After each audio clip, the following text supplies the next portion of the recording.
Bonjour à toutes, bonjour à tous, bienvenue dans ce nouveau podcast La Soquette Légère. J'espère que vous êtes en forme et que vous optimisez correctement votre temps à la maison. En ce qui nous concerne, au sein de La Soquette Légère, on a écumé toutes les plateformes audiovisuelles de sport, la chaîne L'équipe, Eurosport, beIN Sport et bien évidemment RMC Sport où l'on retrouve régulièrement le journaliste Johan Tritz. Et ça tombe bien, il est notre invité. Salut Johan, bienvenue. Salut, moi aussi j'optimise mon temps à la maison puisque je fais du home trainer un maximum de temps aussi. Il faut bien continuer le vélo quand on peut pas à l'extérieur. Home trainer, la mode effectivement, est-ce que tu as une plateforme connectée ou pas ? Non, j'avais pas eu de plateforme connectée et puis j'ai voulu m'y mettre comme beaucoup de personnes à ce moment-là, sauf que les livraisons c'est, on va dire 4-5 mois, donc du coup j'ai abandonné l'idée, je vais continuer sur mon petit home trainer que j'ai à la maison. Ouais, il fallait anticiper un petit peu les délais de livraison. En tous les cas, je vois que tu as la pêche, donc c'est parfait, c'est un super point, c'est un très bon point. Merci beaucoup d'avoir accepté notre invitation, Johan, en tous les cas. On va s'intéresser avec toi, durant ce podcast, au traitement du cyclisme au sein de la rédaction de RMC Sport, mais aussi dans la sphère médiatique plus largement. Johan Tritz, tu es un amoureux du sport et du vélo. Tu en as fait ton métier parce que depuis plusieurs années, tu es journaliste sportif spécialisé dans le cyclisme. Au sein du groupe RMC Sport, qui réalise des contenus audiovisuels, on a pu t'apercevoir devant les caméras de RMC Sport, parfois très tôt le matin avec Céline Giraud dans ses émissions. On a pu t'entendre derrière les micros de la radio RMC et on a pu également profiter de tes analyses vélo au sein du podcast Grand Plateau, podcast au passage très intéressant, qui est enregistré notamment avec le druide Cyril Guimard. Fan de sport mais aussi de musique, tu pratiques le solfège ou encore le piano. Alors la question qu'on se pose tous, à quand une reprise de l'hymne officiel du Tour de France sur les antennes ? Ça, c'est toi seul qui peux nous le dire. Mais tout d'abord, Johan, quel est ton rapport avec le cyclisme et d'où vient ton intérêt ? Je pense que je dois tout à mon arrière-grand-père qui vivait à l'époque dans une maison de retraite dans les Vosges et qui regardait tous les étés le Tour de France. Ça, il ne pouvait pas le manquer. Et comme nous, on rendait visite à notre famille plus souvent l'été, il me mettait sur ses genoux et il me montrait le Tour de France. Et je pense que mes premiers souvenirs, je dois avoir 6 ans. Je pense que j'ai 6 ans. Et c'est Marco Pantani qui va gagner en 1998 le Tour de France. Et je pense que c'est le Galibier, les deux Alpes, où on le voit dans la brume. Je crois que c'est mes premiers amours sont là au niveau du vélo avec mon arrière-grand-père derrière qui gueulait, qui fait allez Pantani, voilà où est-ce qu'on était. Et je pense que c'est lui qui me l'a refilé en fait comme un virus. Voilà, il me l'a refilé. Un arrière-grand-père fan de Marco Pantani. Ouais, fan de Marco Pantani, c'est pour ça que j'étais toujours fan de Marco Pantani et surtout lors de la période Armstrong, au début notamment, j'étais vraiment pour le pirate et puis après j'ai vu que ça s'est plutôt mal passé pour lui et que ça a été mieux pour Armstrong, mais ouais, plutôt pirate pour les esthètes du vélo, les grimpeurs peut-être. Et au sein de la rédaction, Johan, au sein de tes missions journalistiques, est-ce que tu es amené à traiter d'autres sports que le cyclisme ?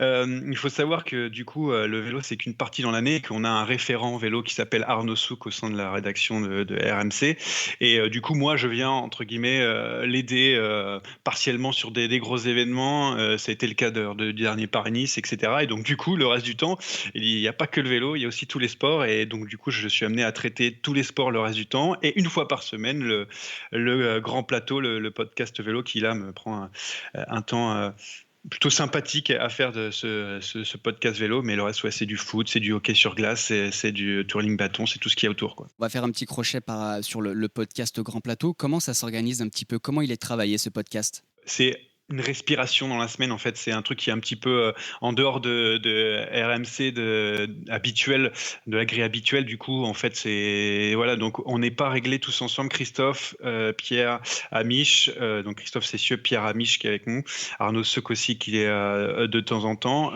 Cyril Guimard et donc moi. On n'a pas un jour en commun pour travailler avant en amont. Donc, du coup, on se retrouve le même jour.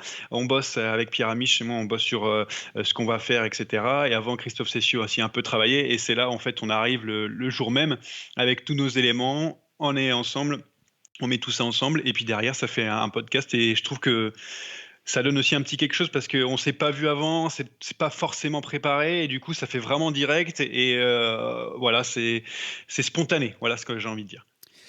Quelle est la place du cyclisme au sein de la rédaction de RMC Sport ?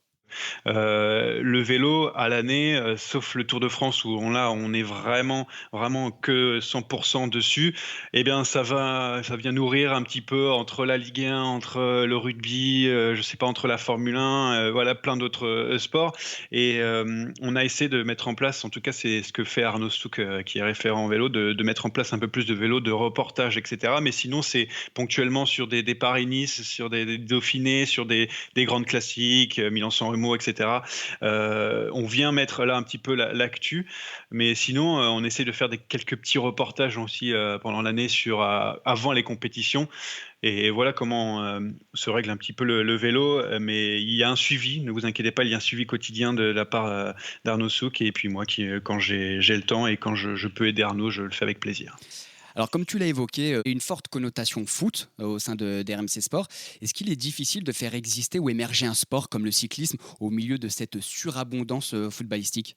Ouais, c'est difficile. Ouais, clairement, c'est difficile parce que, en fait, la rédaction, elle est vraiment tournée vers le foot et même les hommes sont tournés vers le foot, les hommes qui la composent, cette rédaction. Et du coup, il y a quelques amoureux de vélo. On le voit bien avec ce podcast parce que c'est comme ça qu'il a été créé, c'est grâce à des amoureux de vélo.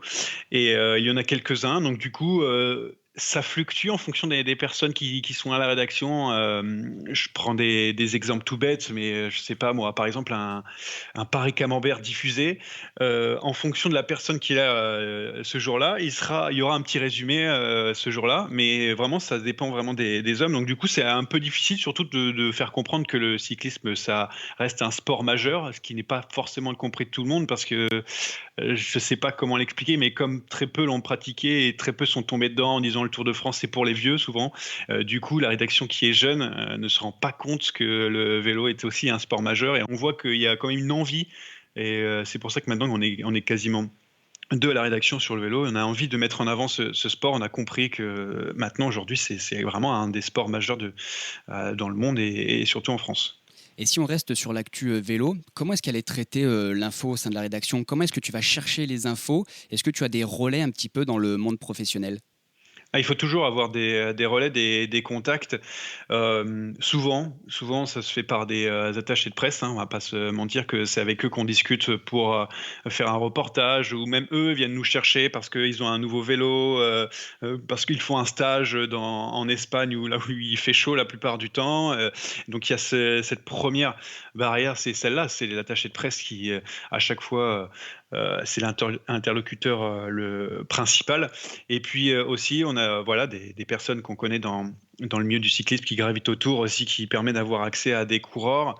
Et puis après, il faut aller chercher, hein, il faut aller chercher les coureurs, il faut aller chercher l'information, faut avoir les bons contacts et surtout les idées, parce que souvent, quand on a de bonnes idées, ben, les équipes professionnelles sont là pour nous guider. On a aussi des amis dans le milieu du cyclisme. Je parle notamment de l'équipe BB Vital Concept, parce qu'on a Fred Adam qui est l'attaché de presse, qui a bossé à RMC, Jérôme Pinault, ancien consultant qui est à la tête de cette équipe. Donc c'est vrai qu'on a laissé un petit peu derrière nous des dirigeants ou des personnes qui travaillent dedans, et c'est comme ça, on a un petit peu de contact avec eux et ça nous permet de nous immiscer aussi dans certaines équipes. La relation avec les attachés de presse, avec les équipes, les coureurs, ça se travaille tout au long de l'année?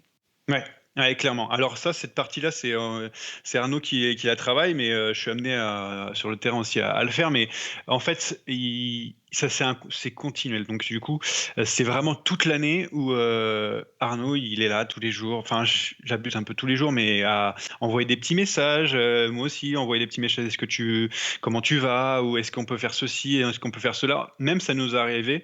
Pardon, je vais le dire maintenant, de demander des coureurs ou d'enregistrer des coureurs juste comme ça, sans que ça passe dans des contenus pour le podcast ou pour la grille antenne de RMC, parce que voilà, parce que pour être bien avec une équipe, parce qu'il y a un gars qui performe, mais comme on n'a pas vraiment la place, on le fait quand même pour dire on est là, mais derrière, désolé, mais voilà, ça peut arriver.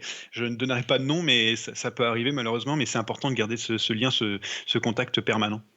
Du coup, à t'entendre et à t'écouter, tout le travail, il y a beaucoup de bureaux, un petit peu de terrain aussi? la plupart du temps, c'est du bureau pour préparer en amont tout ce qui on va effectuer, notamment sur les courses ou en termes de reportage. Donc, c'est souvent beaucoup de préparation dans les bureaux, des jours, des semaines, pour au final un jour ou 2 jours de reportage, parce que malheureusement, on n'a pas forcément le droit à beaucoup de jours de reportage parce qu'il y a l'actualité qui tourne autour. Et par exemple, on avait fait pour la période d'hiver le cyclocross avec plusieurs coureurs, notamment Cosnefroy, qui faisaient du cyclocross. Et du coup, on l'avait fait avec lui et voilà, on avait le droit qu'à 1 jour, 2 jours de reportage alors qu'on avait travaillé pendant longtemps avec lui. Mais bon, le problème, c'est qu'il y a le foot qui continue, il y a le rugby qui continue, donc voilà. Mais il y en arrive maintenant de plus en plus à faire du contenu autour. Au sein de la rédaction, sur quel support, là je parle pour nos auditeurs et auditrices, sur quel support on peut retrouver l'ensemble des infos qui sont diffusées? Alors, on diffuse lorsque l'on fait un reportage, les reporters partent toujours avec une caméra qui permet, avec la caméra qui fait aussi du son, de faire et de la radio et de la télé, mais aussi du web. En fait, ce qui est important dans ce qu'on appelle l'agence RMC Sport, c'est que dès que l'on part sur le terrain, on peut être amené à travailler pour la télé qui est RMC Sport News, c'est ce qui diffuse l'actu au niveau du sport. Pour RMC, donc la radio, donc là pour les émissions de sport, ça peut arriver le week-end pour les grandes gueules du sport qui ont besoin notamment de reportages un petit peu décalés, autres que dans l'actualité. Et puis il y a aussi la partie web, donc RMC Sport qui est un des plus gros site web, notamment au niveau de l'actualité sportive. Et là aussi, derrière, on est amené aussi à pouvoir écrire des petits papiers info, actu, ou même un petit peu reportage un peu décalé. Donc, c'est bien parce que ça permet de faire beaucoup de choses. Mais aussi, il faut le dire, c'est que c'est prenant. On n'a pas tout le temps de faire ça en même temps. Mais au moins, on sait que l'actualité sera bien traitée. Et c'est ça aussi qui est sympa à RMC Sport. Alors on voit avec tous ces exemples que l'agence RMC Sport s'adapte aux nouveaux modes de consommation des auditeurs. Effectivement, parce que avec notamment l'arrivée des podcasts, on sent qu'il y a besoin de changer et surtout de vivre avec son temps. Parce que on n'a pas été les premiers à faire des podcasts sport. Il y a eu d'autres rédactions sportives qui s'y sont collées avant, mais du coup, on a compris que c'était important. Il y a surtout la partie web maintenant. Il y a aussi plus d'écriture, plus de reportage aussi, parce que on sait que les gens n'ont pas forcément tout le temps de regarder 10 minutes, par exemple, d'un reportage à la télé, et plutôt ils vont plutôt vouloir lire. Donc le but, c'est vraiment de tout faire un maximum pour que tout le monde puisse regarder quand il a envie de regarder ou écouter quand il a envie d'écouter. Et il manque plus que la presse écrite, mais bon, ça c'est réservé à une autre rédaction pour l'instant. Tu évoques le site web, qu'en est-il des réseaux sociaux RMC Sport? C'est pour l'instant les réseaux sociaux. En fait, il y a des gens bien sûr qui ne font que ça, hein, les community managers.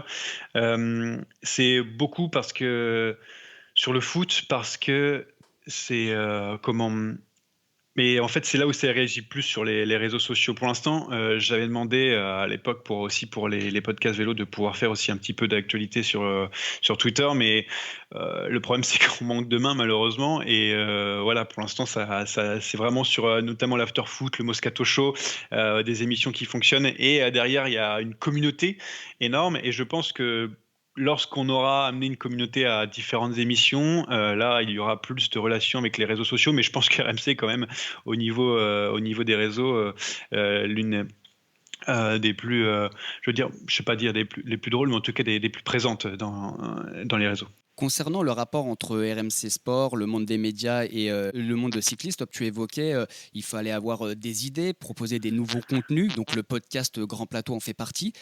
Quels pourraient être les nouveaux contenus qui vont dans ce sens? Les nouveaux contenus, ça serait pouvoir faire de la vidéo en plus derrière. Donc, en plus de cette qualité audio de ce podcast, c'est de pouvoir faire de ce podcast le mettre en vidéo, pourquoi pas, en l'habillant avec des maillots, quelques coupures de journaux, voilà, dans les studios.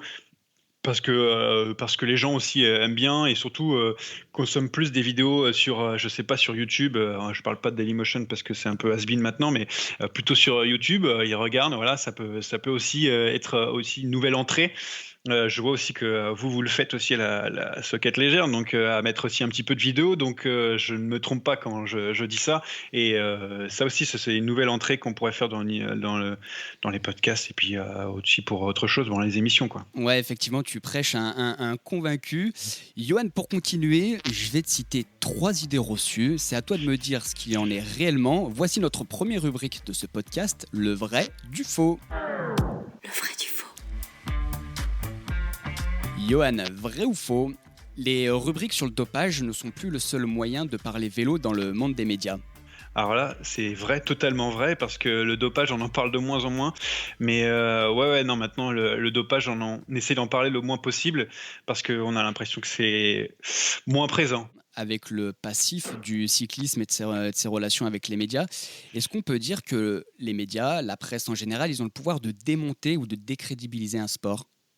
Ouais, clairement, ça a vraiment été le cas et encore une fois, je vais parler sur mon expérience et l'expérience passée sur, Paris-Nice où on a fait que de parler du coronavirus et ce qui est normal parce que c'était vraiment l'actualité en ce moment et on s'est rendu compte avec, mon collègue Arnaud Souk qu'on n'a pas traité, très peu traité le sportif malheureusement et du coup, c'est en remarquant ça, en disant, «C'est dommage parce que c'était une belle course mais on n'a pas pu le passer dans les médias» et ça, les gens ne s'en sont pas rendus compte que c'était une belle course et ça, c'est aussi un petit peu de notre, faute mais voilà, c'était le l'angle qu'on a pris entre guillemets, mais c'était primordial, quoi. Vrai ou faux, dans quelques années, et comme ça se fait déjà aux États-Unis avec les sports américains, des plateformes digitales seront détenteurs de droits exclusifs pour diffuser les épreuves de cyclisme. Alors là, ça pourrait être dans le cas vrai, en tout cas, pour, je sais pas, et je sais qu'Amazon s'y met notamment, il y a d'autres, plateformes, Facebook aussi ont des droits. Écoute, moi, ce que je te propose, c'est que tu le proposes à notre rédaction et qu'on puisse, mettre un maximum de vélos, sur, la rédaction, web, ou sur le site web, voilà. Mais, je pense que oui, c'est l'avenir parce que, c'est dommage, on connaît tous le site, pour être suiveur de cyclisme Direct Vélo et grâce à Direct Vélo, ça nous permet nous de suivre des courses qui ne sont pas diffusées et elles sont diffusables sur, certaines plateformes si cela peut être, possible, donc du coup, oui, oui, je pense qu'il y a besoin. Pour les petites courses, tout le monde suit. Dossier à suivre donc. Et dernier vrai ou faux, le cyclisme virtuel dont on parle énormément en ce moment en cette période de confinement, c'est un secteur porteur et crédible pour de nouvelles couvertures médiatiques. Bah, vrai, totalement vrai, en fait, parce que du coup, là, on l'a vu sur, le Tour des Flandres qui a été diffusé sur différentes plateformes, sur Twitch notamment et on voit que ça a fonctionné sur Sportza, du côté des Pays-Bas et de la Belgique où il y a eu 600 000, personnes qui étaient devant donc je pense que c'est une mode comme c'était le cas sur, FIFA et le football, c'est une mode qui à mon avis, va grandir et qui sera utilisée je pense, c'est ce que je pense, c'est plutôt en hiver lorsqu'il y aura des temps morts, ça permettra ou à des coureurs qui ont envie de continuer de courir et même pour des sponsors de continuer de vivre dans les périodes un peu creuses, ça aussi c'est important. C'est ça, on entend énormément de critiques par rapport, les puristes qui critiquent énormément le virtuel parce qu'on perd un certain sens du vélo, mais il y a un petit côté business et visibilité sponsor qui peut être perpétué et continué pendant la saison et ça, c'est pas négligeable pour une marque qui investit beaucoup de sous. Ouais, non, mais ça c'est clair, hein, parce qu'on voit qu'on a besoin de chaque, seconde, de diffusion pour, les sponsors donc oui, c'est le futur. On a un petit peu de mal pour les puristes parce que tout ce qui est nouveau, enfin, ça fait réagir et on n'aime pas trop mais bon, l'e-sport maintenant entre FIFA, je sais pas, entre, les différents jeux, on voit que ça cartonne et je pense que ça va cartonner. Il reste juste à faire des réglages, en termes visuels, en termes d'organisation mais ça va fonctionner, c'est certain. Vous êtes toujours dans le podcast La Soquette Légère en compagnie du journaliste sportif spécialisé vélo au sein de la rédaction de RMC Sport, Johan Tritz. Johan, pour poursuivre, une question un petit peu brute. Est-ce que le cyclisme est un sport qui fait toujours vendre? Bah, même plus qu'avant parce que, on voit que sur l'équipe, par exemple, ils nous diffusent, du Tour de Hongrie ou des tours, vraiment éloignés et que ça fonctionne donc ça fait vendre et ça fait de l'audience et du coup cette chaîne marche aussi, grâce au cyclisme et toutes les rédactions s'y marchent un peu grâce au cyclisme, parce qu'on sent qu'il y a une belle communauté donc encore plus vendeur qu'avant. Voilà, tu as devancé ma prochaine question, c'était de savoir si la bicyclette forcément générait de l'audimat, de l'audience et donc du flux, notamment sur toutes ces plateformes pour les podcasts, pour les sites web. Le record d'audience, je crois que sur la chaîne L'équipe, ou en tout cas c'est proche, c'est le Giro quand il y avait Thibaut Pinot, et puis on a eu aussi Milan-San Remo avec Julien Alaphilippe. Donc voilà, donc on voit que l'audience, ça fonctionne lorsqu'on met sur des grandes chaînes, bon, autres que le Tour de France, parce que souvent on regardait juste le Tour de France qui faisait des audiences incroyables. Là, on voit que toutes les courses de vélo commencent à intéresser un maximum de gens. Donc, je pense que l'avenir, c'est de pouvoir montrer aux gens qu'il y a autre chose que le Tour de France et que les beaux paysages, même si ça reste l'épreuve phare, et que voilà, tout au long de l'année, on va voir de plus en plus, je pense, dans les rédactions, dans la presse, et même chez nous, où il y aura de plus en plus de vélos. En tout cas, ça prend le chemin. Est-ce que d'un point de vue médiatique, le cyclisme qui passe plutôt d'un sport, on va dire, saisonnier, à un sport qui est quasiment présent toute l'année désormais, est-ce que ce n'est pas un poids supplémentaire pour le traitement médiatique de ce sport ? C'est diffusé autrement. Après, ça sera autrement parce qu'on suit toute l'année du football, du rugby, je sais pas, du tennis par exemple. Et c'est pareil, le tennis, il y a des tournois un petit peu tout le temps, et les gens arrivent très bien à regarder, à comprendre ce que c'est un petit ou un grand tournoi, à regarder des matchs où au bout d'un moment, on verra bien que les meilleurs en finale, ce sont des mecs qui sont très forts sur la plupart des tournois. Bah, c'est pareil, les courses de vélo, il y a des petites courses de vélo, mais à la fin, les gagnants, ce sont des champions. Pour la plupart des courses, parce qu'il y a de plus en plus de coureurs de talent, et voilà, donc ça va être la même chose, et les gens vont se rendre compte que des fois il n'y aura pas tout le monde, il n'y aura pas les plus grands, il n'y aura pas Bernal, il n'y aura pas Bardet, il n'y aura pas Pinot, il n'y aura pas Alaphilippe, et il y aura juste Alaphilippe cette fois-ci, mais les gens vont continuer à regarder juste pour lui et pour que quelques champions, et c'est pour ça qu'on est en train de comprendre que les champions, on peut les voir toute l'année. Une saison à rallonge en cyclisme, est-ce que c'est une aubaine pour faire parler davantage ce sport et le faire émerger encore plus par rapport à d'autres sports comme le rugby, le basket, le tennis ou le football ? C'est une aubaine pour nous les médias, parce que on va pouvoir en parler plus longtemps, et surtout dans des périodes un peu plus faibles. Ça, c'est clair. C'est pas forcément une aubaine pour les coureurs, parce que pour faire aussi pas mal de vélo, le froid, c'est pas forcément l'ami de tous les cyclistes, même s'il y en a qui adorent ça. Donc, et puis il y a toujours besoin d'une coupure, hein. Il faut comprendre que ils courent toute l'année, et que les jambes, au bout d'un moment, ça commence à piquer. On l'a vu notamment pour nos Français lors des championnats du monde, où la saison était un petit peu longue.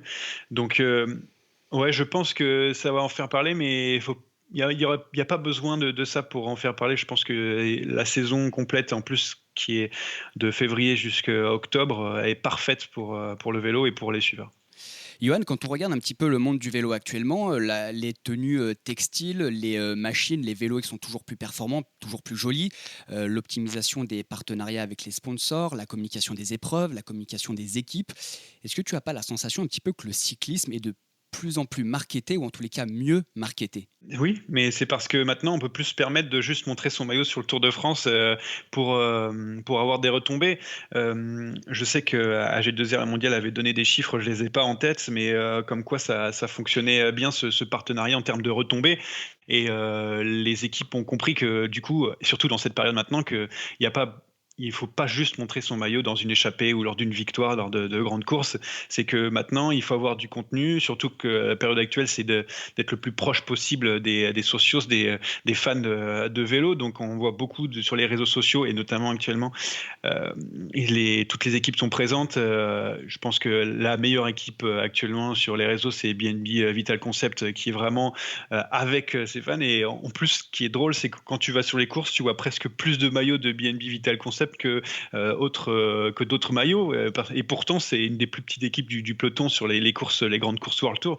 Donc ils ont compris comment ça fonctionnait, qu'on pouvait avoir des retombées de différentes manières autres que de courir avec le maillot, et ça aide le cyclisme, et c'est aussi ça permet à tout le monde de voir aussi ce que c'est le vélo. Quand t'es pas connaisseur, il y a un coureur qui fait un truc un peu marrant, un peu à un côté, ou une équipe qui fait des reportages sympathiques, on va regarder ça. Au début de l'émission, tu mentionnais et tu rappelais l'image que peut avoir le cyclisme, un petit peu ce sport de vieux, ce sport un petit peu franchouillard, même si c'est pas forcément le cas et plus forcément le cas. Est-ce que du coup, avoir un sport cycliste qui est mieux marketé, est-ce que c'est plus sexy et plus tendance pour promouvoir ces disciplines? Ouais, c'est beaucoup plus sexy de pouvoir faire surtout du contenu à côté parce que en fait, on se rend pas compte que le vélo, c'est pas que la course le dimanche, c'est aussi toute l'année. Il y a des gens qui s'entraînent, il y a du personnel, du staff autour qui travaille. Et là, on voit notamment des articles sur le staff autour ou alors voir des coureurs qui s'entraînent dans des vidéos. Donc, il y a besoin de ce suivi continu et ça c'est important parce que on a tendance à lâcher le vélo lors des temps faibles en fait, lors de courses on ne suit plus le vélo et maintenant grâce à ce fil, eh ben ça permet de ne pas oublier qu'il y a du vélo et qu'on sait à chaque fois qu'il y a une course samedi, il y a une course dimanche et qu'il n'y a pas juste juillet et c'est tout quoi. Johan, pour continuer, on va s'intéresser un petit peu à toi et ta personnalité. Est-ce que tu pourrais nous citer ta plus grande satisfaction? Mais écoute, mes satisfactions, je vais prendre sur le vélo parce que en fait, avec plusieurs amis à la rédaction, on prend le temps chaque fin d'été à grimper des cols. Donc voilà, c'est aussi notre satisfaction, c'est de souffrir aussi comme le coureur. On le monte un peu moins vite que le coureur, on va pas se mentir, le coureur professionnel en tout cas. Mais voilà, on a fait beaucoup de cols, on a fait le Tourmalet, on a fait le Galibier, on a fait le Ventoux. Et je trouve que de le faire, autre qu'une satisfaction, ça t'apporte beaucoup quand tu regardes les courses parce que on remarque les endroits qui sont difficiles, on comprend la douleur aussi du coureur parce que souvent on est derrière notre télé, dans notre canapé en disant allez vas-y attaque etc. Et ben je peux vous dire que c'est pas aussi facile que ça d'attaquer dans les pourcentages même à 6-7%, surtout quand on est cramé en haut. Donc non c'est vraiment des choses à faire et là on va essayer de continuer en faisant Liège-Bastogne-Liège et en allant en Italie, peut-être dans les prochaines semaines et prochains mois pour gravir les plus grands cols, les cols les plus mythiques. Du coup, c'est quoi jusqu'à présent le col que tu as préféré ou en tous les cas dans lequel tu as pris le plus de plaisir? Moi, j'ai beaucoup aimé le Galibier. Vraiment beaucoup aimé le Galibier. C'est peut-être l'un des plus durs que j'ai fait. Même si pour moi le plus dur reste la planche des belles filles, alors qu'il est beaucoup moins long, mais en fait il est tellement dur sur le pied, t'es asphyxié et du coup tout au long tu galères et surtout la pente à 20% à la fin est pas facile du tout. Mais le Galibier il est vraiment sympa à faire. Il faut commencer en dessous du col du Télégraphe pour les connaisseurs. Donc on monte le col du Télégraphe, on descend vers Valoir, on remonte jusqu'au Galibier, mais c'est extraordinaire. Les lacets, il y a un monde énorme, surtout en haut et quand tu le finis c'est tellement long que quand tu le finis t'es un bonheur extrême et je pense que c'est celui que j'ai préféré faire. A contrario, ta plus grande déception? Bah, j'en ai plusieurs, mais ma plus grande déception, et je pense qu'elle est arrivée l'été dernier, c'est Thibaut Pinot qui gagne pas le Tour de France. Je suis désolé, même si c'est pas moi qui l'ai fait, mais en tout cas, je l'ai vécu de l'intérieur. C'est moi-même qui ai interviewé Thibaut après son abandon à Tignes, et on sentait cette atmosphère vraiment présente même au sein des journalistes, où tout le monde était triste pour lui. C'est comme si on avait couru avec lui. Et du coup, lors de son interview, voilà, il était en larmes. Nous, on était vraiment pas bien et tout. Et après, c'était unanime. On lui a tous, entre guillemets, tapé la main sur l'épaule. Bon, faut pas le faire maintenant avec le coronavirus, mais voilà. Et on lui a dit bravo Thibaut pour ce que tu as fait, etc. On y a cru, quoi. Donc c'était vraiment un moment sympa, mais une déception énorme parce que tu sentais qu'il pouvait le gagner et lui aussi, il le sentait. Johan, la personnalité qui t'inspire le plus au quotidien? Écoute, moi, je vais te dire que j'aime beaucoup rire. Donc du coup, je vais prendre des humoristes, voilà, parce que c'est pas une personnalité, c'est un état d'esprit. J'aime beaucoup l'humour et je pense que c'est important de rire. Il y a des personnes à l'antenne, notamment JC Drouet, que j'aime beaucoup sur RMC parce qu'il a cette partie un petit peu fun. Et voilà, donc moi, j'aime beaucoup tout ce qui est les spectacles d'humour. Donc ça permet aussi de relativiser un petit peu sur tout ce que tu fais pendant l'année. Je peux en citer, j'aime beaucoup Eboué parce que j'ai été le voir en spectacle, il est ultra drôle. Et il y a Ifari en ce moment que j'aime beaucoup. Enfin voilà, plein de personnes qui m'inspirent aussi pour. Je sais pas, parce qu'à l'antenne aussi, c'est sympa de rire. Donc voilà, ça m'inspire aussi un peu. Et pour finir, ton talent caché? Savoir jongler, est-ce que c'est un talent caché Ah bah ou clairement, pas? clairement, Ah, clairement. je sais jongler alors parce que j'ai fait C'est un peu même de un cirque talent sacré de savoir Ah, jongler. Donc voilà, donc je dis pas le piano parce que je sais que tu en as parlé tout à l'heure, mais je suis trop mauvais pour me prétendre talentueux. Et donc du coup, je suis plus, ouais, voilà, j'ai fait un peu de cirque dans mon enfance et savoir jongler, c'est pas donné à tout le monde. Donc merci de le reconnaître. Eh ben, merci en tous les cas, Johan, pour ces précisions. Nous approchons peu à peu à la fin de ce podcast, la Soquette légère.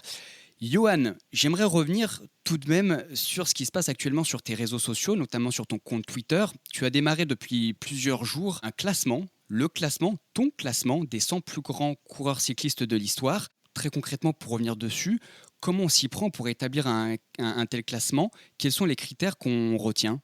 En fait, j'ai d'abord les critères, le plus important parce que, si jamais il n'y a pas de critères, on part un petit peu dans, c'est le plus grand palmarès qui est le plus grand champion. Donc j'ai pris plein de critères, la popularité, la longévité, la domination dans son époque ou, dans son domaine, donc il y a évidemment le palmarès, et puis, voilà, et puis je sais pas, la légende, les records, il faut que ça englobe un petit peu tout parce que, je prends l'exemple par exemple d'un Raymond Poulidor qui a pas un palmarès le plus énorme de tout le cyclisme mondial et pourtant il est resté tout en haut des années et des années. Cette popularité a été énorme et il fallait aussi prendre ça en compte. Donc à partir de là, j'ai commencé déjà par le palmarès de chacun parce que c'est important. Le palmarès, c'est plus on gagne, plus on grimpe, ça c'est sûr. Mais voilà aussi cette partie légendaire et pour ça il faut se documenter. Donc j'ai lu des livres, j'ai regardé un petit peu à droite à gauche.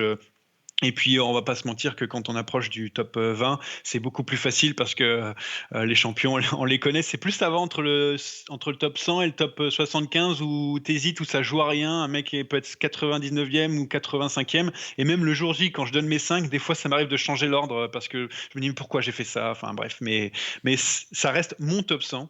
Pas le top 100, mon top 100. Et c'est vraiment subjectif aussi pour certains coureurs. Ça nécessite combien de temps de travail à peu près? Bah, il y a le travail depuis que je suis le cyclisme où voilà, je comprends un petit peu les choses, donc ça c'est important. Et puis après, je me suis mis pendant 2 semaines à lire, à voir comment classer. J'ai été aidé aussi par des amis cyclistes. C'est comme ça qu'on réalise ce top 100 parce que si tu restes vraiment que sur toi et concentré sur toi, bah, au bout d'un moment, tu te perds un petit peu. Et qu'est-ce qu'on retire d'un tel classement? Comment on arrive à remettre en perspective à peu près 100 ans d'histoire? Mais en fait, c'est hyper dur et j'ai eu tendance d'ailleurs à le faire, à grimper notamment les coureurs des années 10, 20, 30 parce que déjà on les a pas vus courir, mais on a l'impression que ce vélo était 10 fois plus dur qu'aujourd'hui. Donc il y a cet aspect où tu as envie de dire Ouah, c'est incroyable ce qu'ils ont fait avec juste un vélo qui tenait pas la route. On en prend, nous c'est encore pire que le Vélib ce qu'ils faisaient. Donc Les déjà véritables ça, forçats de la route, quoi. voilà, c'est ça, les forçats de la route. Et puis aussi, il y a ça, mais aussi le fait que dans les années actuelles, eh ben, il y a tellement de férocité, tellement de, voilà, il y a tellement de grands coureurs, de concurrence que voilà, il faut se rendre compte aussi que gagner maintenant une course, c'est presque plus dur qu'avant parce qu'avant tu avais des personnes qui dominaient. Donc voilà, j'essaie de faire la part des choses. On verra bien si à la fin ça va pas plaire à tout le monde, mais être à peu près cohérent. Mais est-ce qu'au final, c'est pas toujours le même qui va gagner?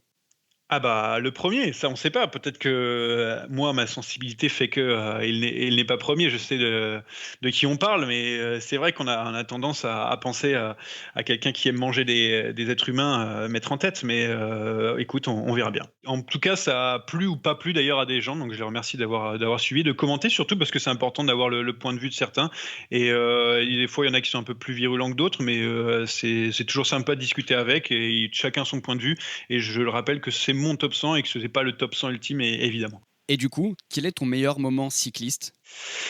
Je pense que c'est la victoire de Thibaut Pinot sur le Tour de Lombardie. C'est mon meilleur moment cycliste. En tout cas, ça m'a fait vraiment plaisir pour lui parce qu'il a mérité. Merci beaucoup. En tous les cas, Johan, nous arrivons à la fin du podcast La Soquette légère. C'est très sympa d'avoir pris le temps d'évoquer tout ça avec nous. On aura balayé finalement pas mal d'aspects, mêlant le cyclisme et le monde médiatique avec tes éclairages toujours intéressants. Mais bien sûr, avant de se quitter, alors on avait traditionnellement la rubrique Tu préfères, que personnellement j'adore. Mais avec toi, on va changer et on va faire une nouvelle rubrique qu'on va tester aujourd'hui qui Je s'appellera... suis le premier. Tu seras le premier. Et voilà. On va l'intituler Tu finis et on va voir ce que ça va donner. Allez, c'est parti. Tu finis. Johan, je vais débuter une phrase. C'est toi qui donne la fin. En montagne, concentre-toi effectivement. En montagne, Alberto Contador grimpait plus vite que Froome. À travers ses lunettes, Alex Zule ne voyait pas assez de... Et vous voyez pas assez Armstrong. Levi Leipheimer, l'américain, il descendait l'école comme... Comme Thibaut Pinot. Le russe Ilnur Zakharin, sur un vélo, il a l'élégance d'une... Bah, j'ai envie de dire une soquette, je pense que c'est le bon terme. Et enfin, Johan, en tant que journaliste, tu voudras toujours ressembler à moi-même, voilà, je vais dire ça. C'est parce que j'ai pas vraiment d'idole, et en plus, si jamais je dis un nom, bah là je suis mal barré parce que tout le monde va le savoir et ils vont me dire ah c'est vrai que tu veux me ressembler et tout. Alors je dirais à moi-même, je vais me ressembler, ça va être déjà pas mal. C'est très étonnant, on s'attendait complètement à cette réponse, donc on avait vu juste. Merci beaucoup Johan de t'être prêté au jeu, bon courage pour la fin de ce confinement et de ce travail un petit peu à distance au quotidien, notamment avec RMC Sport. On se dit à très bientôt sur les routes des bicyclettes. Merci à vous également, chers auditeurs et auditrices, pour votre écoute. Retrouvez comme d'habitude l'ensemble des actus et des podcasts de la Soquette Légère sur Twitter et sur l'ensemble des plateformes de diffusion. On se retrouve très vite avec plaisir et comme depuis un mois, un seul mot d'ordre pour la santé de tous, on reste à la maison.